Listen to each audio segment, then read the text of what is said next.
Shalom Bapak Ibu Saudara yang kasih dalam nama Tuhan Yesus. Saya ingin membagikan renungan singkat lagi bagi kita semua yang terambil dari Daniel pasal yang ke-9 ayat 23. Demikianlah firman Tuhan. Ketika engkau mulai menyampaikan permohonan, keluarlah suatu firman, maka aku datang untuk memberitahukannya kepada kamu. Sebab engkau sangat dikasihi, jadi camkanlah firman itu dan perhatikanlah penglihatan itu. Tema renungan kita dikasihi oleh Allah. Dan pertanyaannya bagi kita semua, apakah ketika kita menjadi orang Kristen, apakah kita benar-benar sudah dikasihi oleh Allah? Tentu saja jawabannya belum. Kalau kita melihat dan kita membaca tokoh yang bernama Raja Saul, bagaimana Saul awal hidupnya memang benar mengasihi Tuhan. Tapi di akhir hidupnya, ia melakukan apa yang menurut dia baik sesuai dengan keinginannya, maka ia menduakan Tuhan.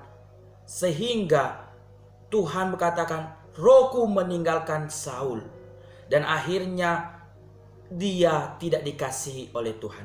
Bahkan di dalam tokoh perjanjian baru, yang selalu bersama-sama dengan Yesus, kemana Yesus pergi dan kemana Yesus mengajar, dan di mana Tuhan melakukan mukjizat, ia juga ada, yaitu Yudas.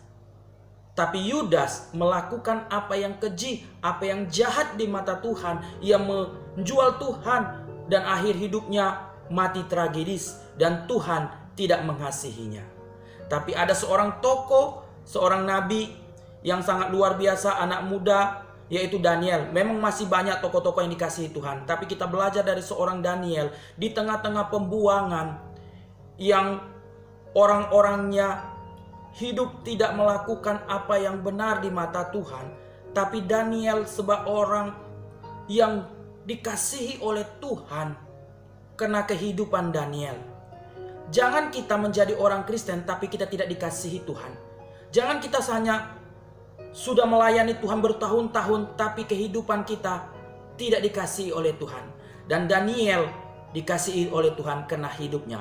Supaya kita dikasihi oleh Tuhan, kita belajar dari Daniel ini. Yang pertama, hidup sesuai dengan kebenaran firman Tuhan. Kalau kita baca Daniel pasal 1 ayat 8, dikatakan bahwa Daniel tidak menajiskan diri.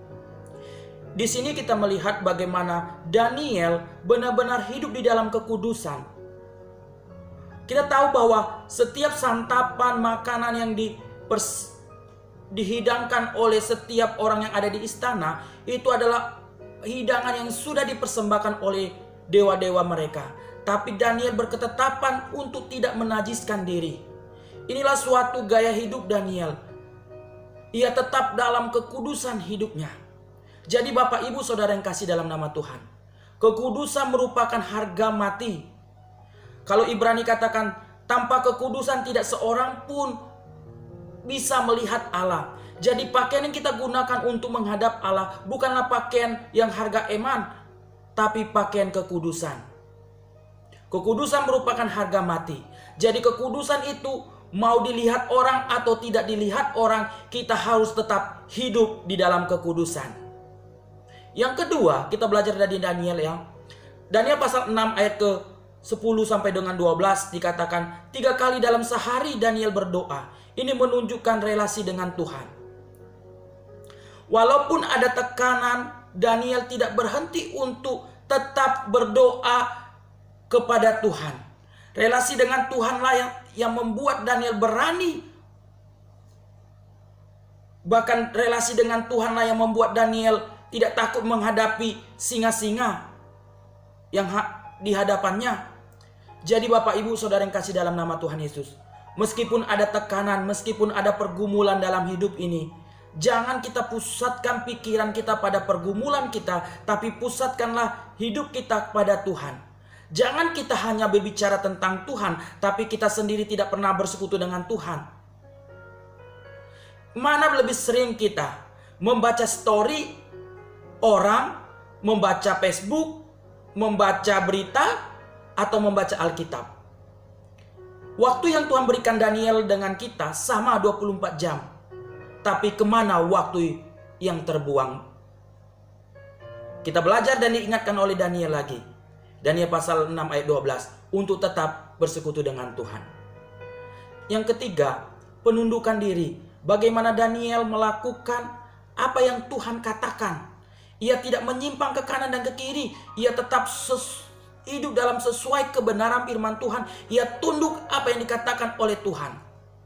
Yang terakhir, kalau kita baca di dalam Daniel 10 ayat 12, di mana Daniel menghadap Tuhan dengan kerendahan hati. Ini yang menunjukkan bahwa apa? Kerendahan hati menjadi salah satu kunci keberhasilan Daniel. Karena Daniel adalah orang yang merendahkan hatinya di hadapan Tuhan, sehingga Tuhan mengangkat Daniel dan mempercayakan Daniel. Jadi Bapak Ibu Saudara yang kasih dalam nama Tuhan, Yakobus pun katakan bahwa apa? Orang yang rendah hati adalah orang yang diangkat oleh Tuhan. Daniel tidak mencari perhatian oleh raja, tapi ia diperhatikan oleh Tuhan. Jadi dalam hidup ini, jangan kita menjadi orang Kristen saja tanpa dikasihi Tuhan.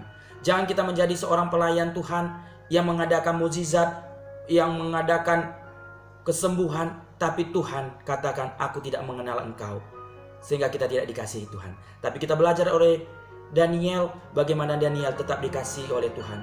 Hidup di dalam persekutuan dengan Tuhan, hidup yang memiliki hati yang rendah hati, hidup dalam penundukan diri, dan hidup di dalam kekudusan dan atau kebenaran firman Tuhan. Amin bagi kita semua.